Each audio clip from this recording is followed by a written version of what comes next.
Sejumlah kaca jendela SMA Negeri 8 Makassar pecah akibat diserang orang tidak dikenal atau OTK, Rabu, 14 Agustus 2024, dini hari.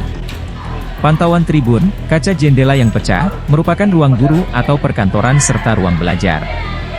Beberapa serpihan kaca masih tampak berserakan di lantai bagian belakang ruangan. Wakil Kepala Sekolah Bidang Kesiswaan, SMA Negeri 8 Makassar, Aco Pasenreni, mengatakan, aksi pelemparan batu oleh OTK itu, diperkirakan terjadi pukul 3.45 WITA. Aco menjelaskan, kasus pengusakan fasilitas sekolah yang berlokasi di Jalan Andi Mangrangi ini, telah didalami polisi. Penyelidikan polisi, kata dia, dilakukan dengan mengambil sejumlah sampel barang bukti. Meski merusak sejumlah kaca jendela, lanjut Aco, kasus penyerangan itu tidak mengganggu proses belajar mengajar.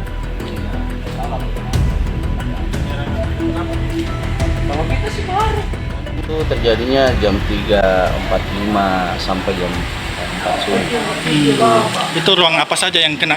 Ruangan yang kena sebenarnya ada banyak, ada ruangan guru dari jendela semua kan.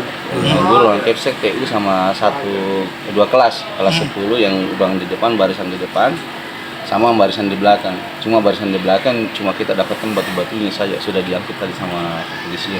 Oh, sudah polisi sudah datang ke sini. Iya, dari pagi-pagi. Gitu. Apakah mengganggu proses belajar mengajar? Kalau kami sih tidak. Alhamdulillah proses belajar mengajar tetap berlangsung. Kami sampaikan ke anak-anak, hal ini bukan urusan kalian. Kita lanjutkan di investigasi kita serahkan sama yang berwajib.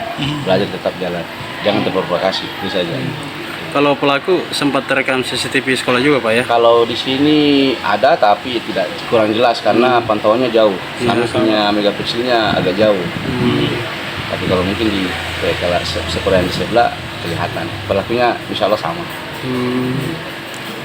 Pak, ada informasi dari siswa mungkin ada permasalahan di luar atau gimana? Kalau permasalahan tidak ada. Kami tidak pernah menyulut permasalahan ke sekolah lain. SMA 2, SMA 3, SMA 11. Bahkan sekolah yang kemarin ada kejadian SMA 14, 16, 1 sama 11 kami tidak pernah ada musuh.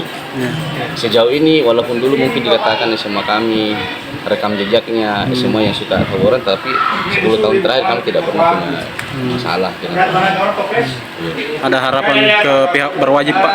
harapan kami ya secepatnya pelaku tertangkap supaya tidak resaki kondusif, supaya Makassar bisa kondusif dengan baik. Gitu. Download Tribun X sekarang, menghadirkan lokal menjadi Indonesia.